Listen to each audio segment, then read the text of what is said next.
The dream of owning a home in 2026, and the truth behind the 7 hidden charges of a home loan. Imagine this. It's 2 in the morning. The entire house is asleep. You're sitting with an EMI calculator open on your mobile screen.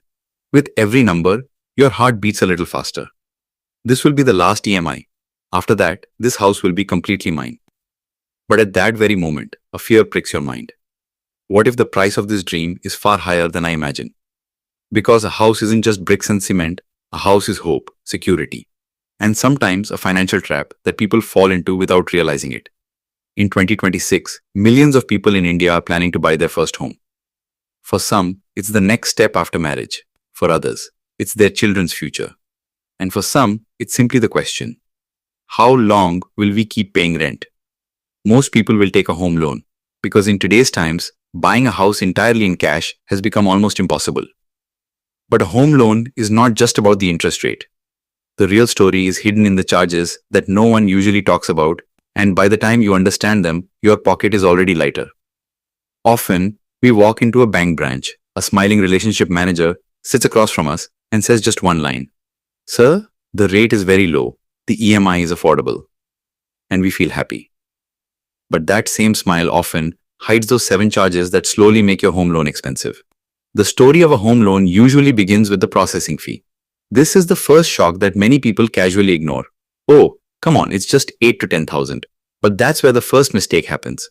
Processing fees, legal fees, administration charges. Together, these often add up to 5,000 to 15,000 rupees. In some cases, even more. The bank says these are standard charges, but the truth is these charges are negotiable. Many people pay them directly without asking, without negotiating. Whereas if you talk a bit, compare offer letters, or give a reference of another bank, these very charges can be reduced or even completely waived. The first lesson is simple. Silence is the most expensive mistake in a home loan. Now suppose you've taken the loan. EMIs are running. After a few years, your income increases, or you receive a bonus, or you sell an investment. You think, let's repay a part of the loan early. This is where the story of prepayment penalty begins. Many people are still confused about this. If your home loan is on a floating rate, then as per rules, there should be no prepayment charge. But if you have chosen a fixed rate or hybrid rate loan, the bank can charge a penalty of 2% to 4% on the outstanding amount. And this amount is not small. On a loan of lakhs, this runs into thousands. The smart move is to read this clause carefully at the time of taking the loan itself. And whenever you make a partial prepayment, clearly ask the bank, will the EMI reduce or the tenure? In most cases, reducing the tenure is more beneficial because it dramatically lowers the total interest over the long term. Over time, interest rates keep changing. Sometimes the RBI raises rates, sometimes it cuts them. In such situations, banks offer you an option, rate conversion or reset. It sounds tempting. Wow, the rate will go down. But there is a cost hidden behind it.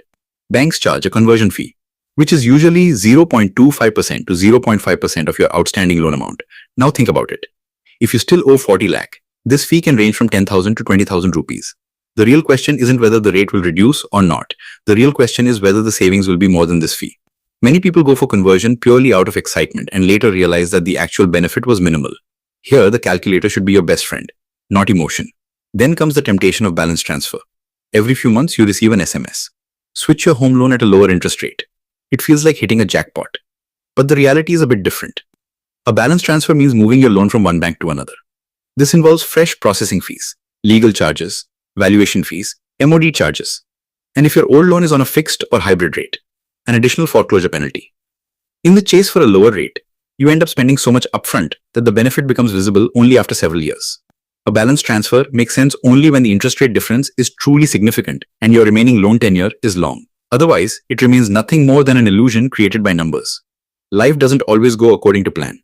Sometimes salaries get delayed. Sometimes a medical emergency comes up. If an EMI is late by a day or two, it feels like it's okay. But the bank doesn't see it that way.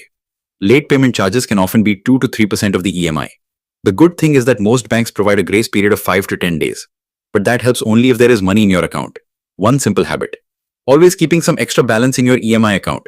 Not only saves you from penalties but also protects your credit score. Because one bounced EMI doesn't just cost money. It also costs reputation.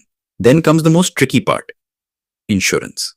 Banks often say, "Sir, insurance is mandatory," and you nod in agreement. But it's important to understand the difference here. Property insurance is usually necessary because the house is collateral for the bank. But loan protection insurance, The policy that pays off the loan in case of your death is optional. The problem arises when banks bundle a single premium insurance into the loan without clear consent. This means you are paying interest on an insurance policy that you could have bought much cheaper outside. Remember, you are free to choose your insurance provider. A bank cannot force you, as long as you meet their basic requirements. And finally, there is a small but confusing charge. 𝐶ERSAI charges. Many first-time home buyers panic when they see it. What is this new charge? In reality, it's a central registry fee that ensures the same property is not used to take multiple loans. The amount is small, around 100 rupees plus GST, but its importance is significant.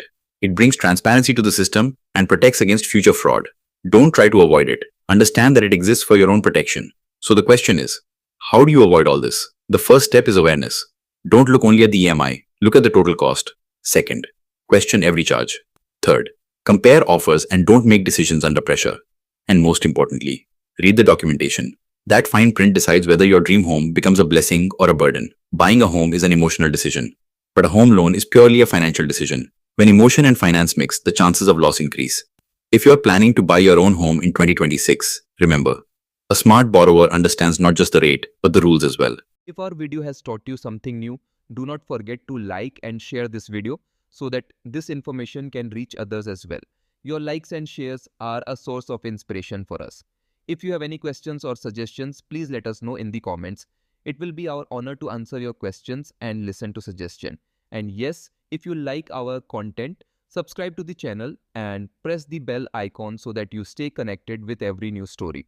Thank you. GRT Business YouTube channel sources, news from various news agencies, opinion polls and other public sources.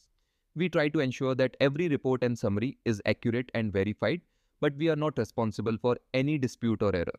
Our aim is only to provide you with accurate information.